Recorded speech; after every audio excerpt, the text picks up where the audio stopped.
Raw editing was born around the turn of the millennium with apps like Nikon Capture and Canon's File Viewer utility. Primitive tools so basic they made exposure sliders feel like luxury features. Fast forward 25 years and we've gone from white balance and exposure to something like 36 discrete raw editing tools in apps like Adobe Lightroom. And as a result of all that editing horsepower, everyone's basically improvised their own post-processing style. Your aesthetic can be whatever you want. Moody, punchy, natural, saturated. That's the creative bit. But strip away the aesthetics and there's actually a universal structure underneath. A workflow that doesn't care whether you're in Lightroom, Capture One, or DxO. Turns out there's a right way to edit a RAW file. Not aesthetically, do whatever the hell you want there, but structurally. Get the order wrong and you're fighting the software. Fixing with one slider and undoing it with the next. But get it right and you'll be able to edit consistently in any RAW editor.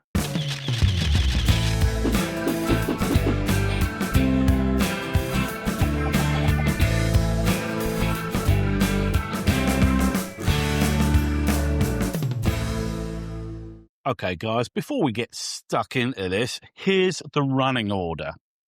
I'm going to give you a bit of background, and then I'm going to walk you through each stage of this universal edit with the reasoning, and then I'm going to wrap things up with a beautifully concise summary at the end. So if you're one of those time-starved folks who just want the bloody details, then kindly proceed to this timestamp. I will lay out the entire workflow without the preamble, because Thor forbid you work on that buggered up attention span of yours. And now, for everyone else who'd like to understand the why and not just the what, here's the process. If you're new to RAW editing, then the sliders in an app like Capture One or Photolab might as well be the flight deck of an Airbus A380. Some of those tools have obvious functions. Contrast is pretty easy to work out, for instance, but what the hell is vibrance? Sounds more like a setting on an adult toy. There are some fundamental mistakes that photographers sometimes make when editing their photos because they've just started winging it. No judgment here. I was exactly the same, just waggling sliders at random like a DJ during a power cut. It took me longer than I care to admit to learn the theory behind each of the RAW sliders and to better understand how and when to deploy them to get the best results from my photographs. Creating the right processing stack for a photograph is much like painting a picture. It begins with the prep work. Before an artist begins painting on a canvas, they first put down a layer of primer so that the paint adheres better to the canvas. And for photographers, the first stage, laying down that primer, is demosaicing, lens correction, denoising, and cropping. Demosaicing, the process of decoding a RAW file, happens anyway, so there's nothing much to do there. But it is worth remembering that some apps, i.e. DxO Photolab, do a much better job of demosaicing and lens correction than others. And as to denoising, your photograph might not need it. But if it does, then you should always do it first. Because otherwise, later on in the edit, you're enhancing garbage data such as high ISO grain and hot pixels, which should never have been in the image in the first place. You also have a key decision to make about profiles and film simulations. This is far too complex a subject to get into in much depth in this workflow, but if your RAW editor supports it, then you need to decide right at the starting point which profile you're going to use. If you're not sure, then opt for something like a natural profile in DxO, or if you're using Lightroom, then the adaptive color profile is an excellent starting point for any edit. If you don't currently have a RAW editor with good demosaicing, lens correction, and denoising, you might want to consider buying DxO Pure Raw. Pure Raw is a superb pre-processor, And if you run your photographs through it before editing, you'll have a much better base on which to build. I'm not affiliated with DxO in any way, incidentally. In fact, I bought Pure Raw myself with my own money. I just think it's an underrated photo app that sets each edit up with the best chance of success. But if you do have a RAW editor, such as Lightroom, that has all that stuff built in, then you're good to go, legend. Before you get stuck into the edit, do remember to crop your photograph first. On a technical level, please, for the love of Thor, and for the benefit of photographers with OCD, straighten the bloody horizon. And on a more creative level, decide what you want to actually include in the photo and crop accordingly. Remember, you don't have to stick with a 4:3 ratio. You can go square with a 1:1 ratio, pano framing of 16:9 or 2:1, or even the cinematic 35:1 if you're feeling a bit Tarantino. So the photos are nicely prepared and we can now get into the actual edit.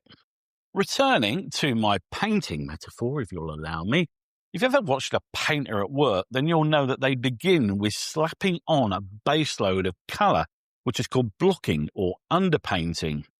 Those colours they lay down set the tonal values for everything that follows, and the same thing holds true for photographs as well.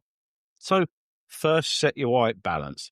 This does not have to be a technical choice. You can make the colour as cold or warm as you like, but it has to come first because changing it later can undo many of your subsequent edits. The same goes for tint. Your photograph might have a strong magenta cast. This is very common when shooting at sunrise or sunset, but you need to decide very early on whether or not you're going to keep it looking like your sensor's fucked or correct it. Now comes the exposure, the granddaddy of all sliders. And again, the exposure setting you choose does not have to be a technical decision. You might decide to process a high key image that is slightly overexposed, or a moody image that is underexposed, or perhaps a balanced image with a beautifully contained histogram. If you are correcting exposure for technical reasons, then keep an eye on that histogram as you adjust it and ensure you're not making problems for yourself further down the line by needlessly constraining the dynamic range in your shot. Now, before we move on, a little side note about curves adjustments, because actually a curve can stand in for contrast, highlight, shadows, and even whites and black adjustments all on its own. Personally speaking, I prefer to use curves as a more targeted tool, but just know that you can utilize it at this early stage of the edit if the mood takes you. Next comes contrast, and we do this next before going anywhere near the saturation slider because contrast affects how saturated colors appear. It shifts the balance between brightness and color and therefore changes how vivid colors appear. Darker areas look richer, lighter areas look cleaner, and the overall pop increases, even if the actual color values haven't budged at all.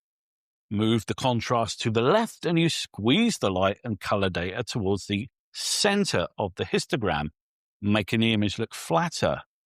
Move contrast to the right and you stretch the light and color data outwards from the center towards the edges of the histogram, making shadows darker and highlights brighter.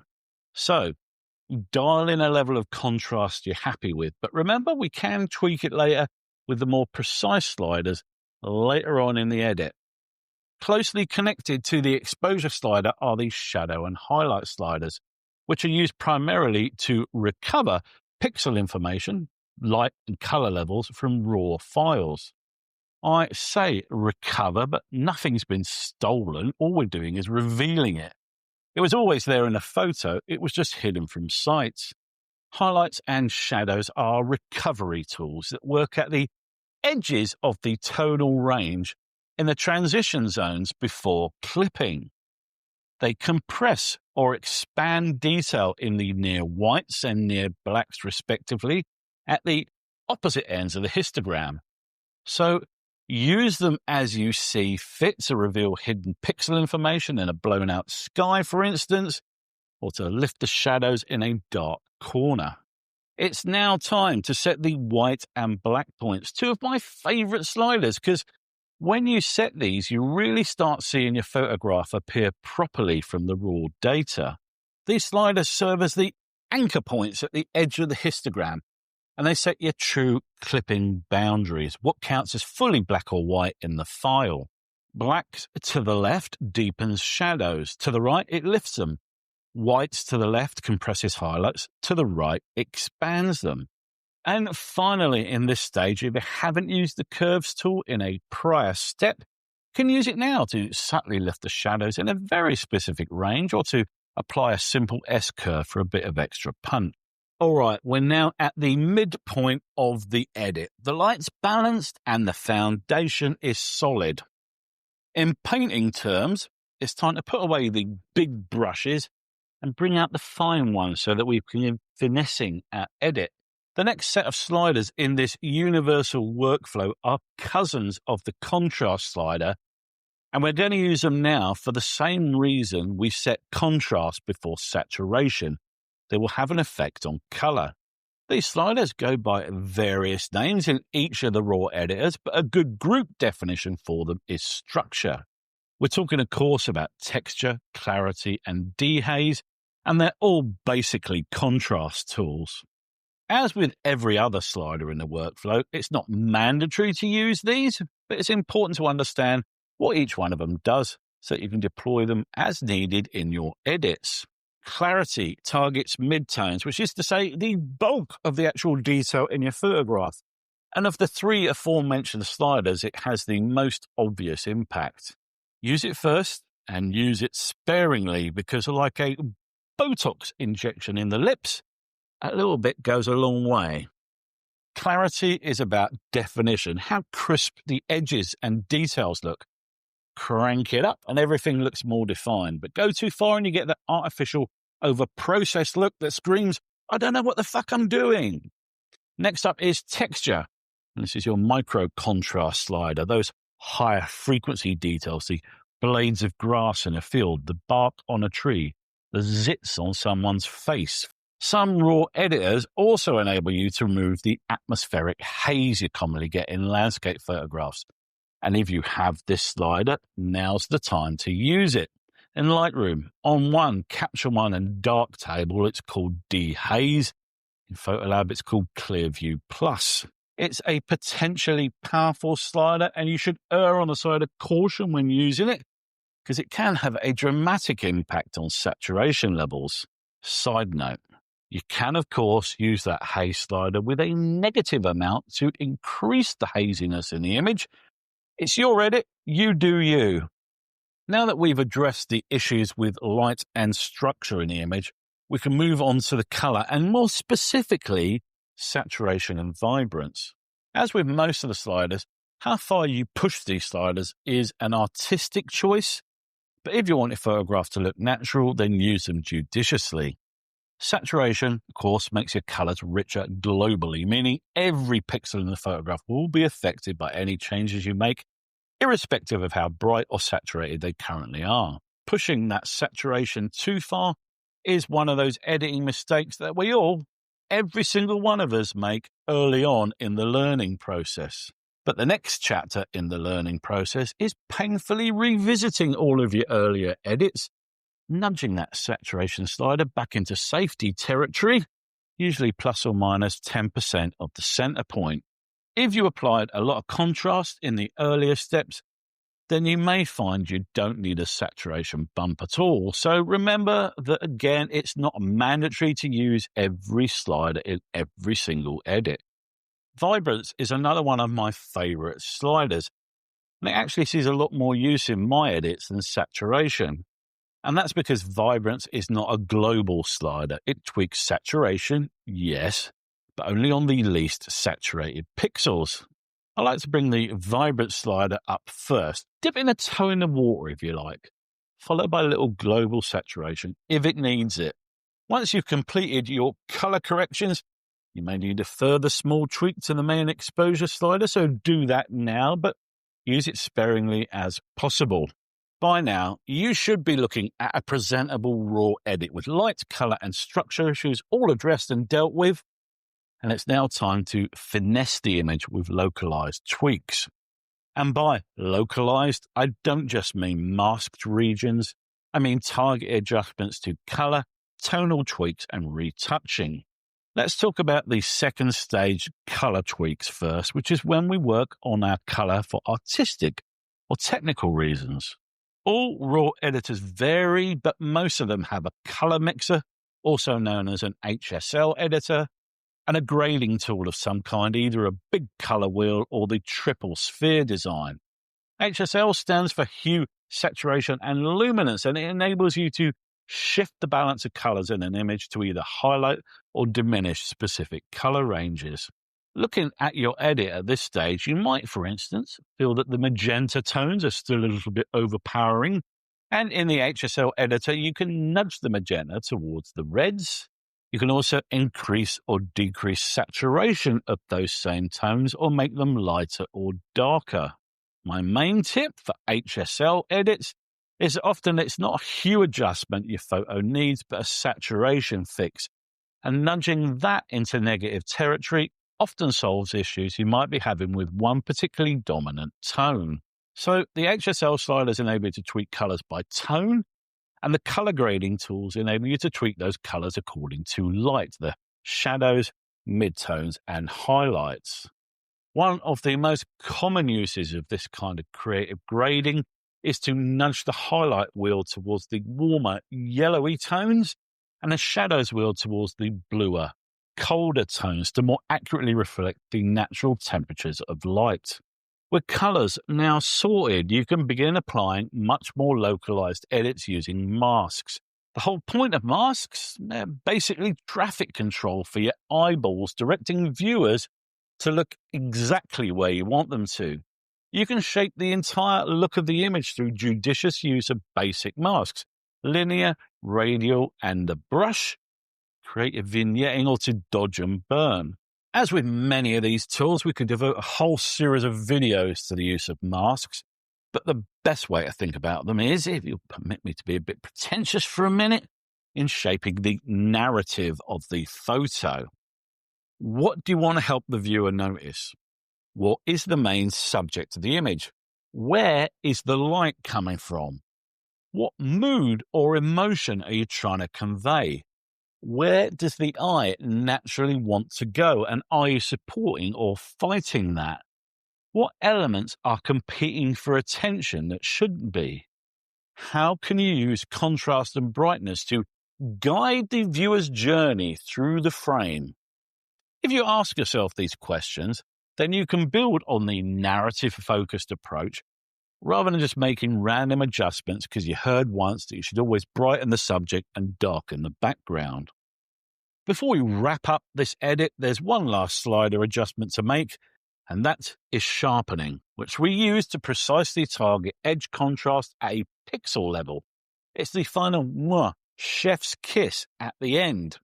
There's usually a radius slider under sharpening, and you use this to set the width of the targeted region.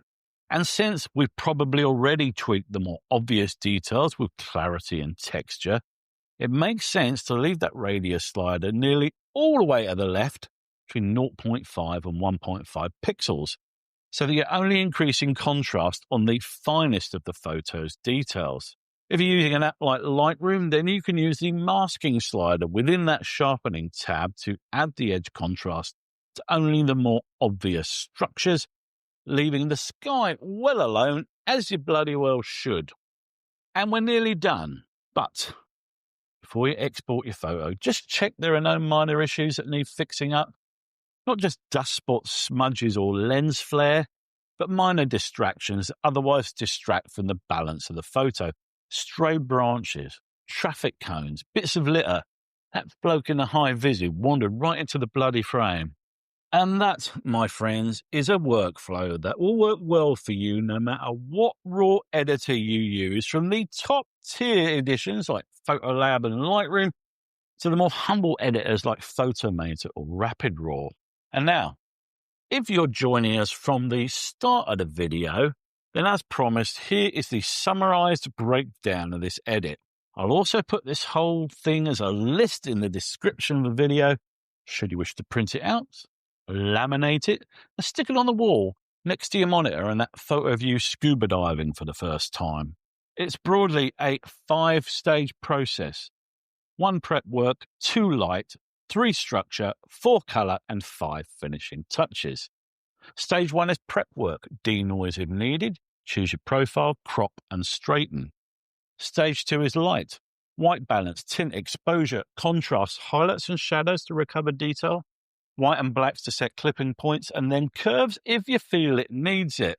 Stage 3 is structure, clarity for that mid-tone definition, texture for the micro details, and perhaps some cautious use of dehaze. Stage 4 is colour, vibrance for a selective boost, and saturation for global.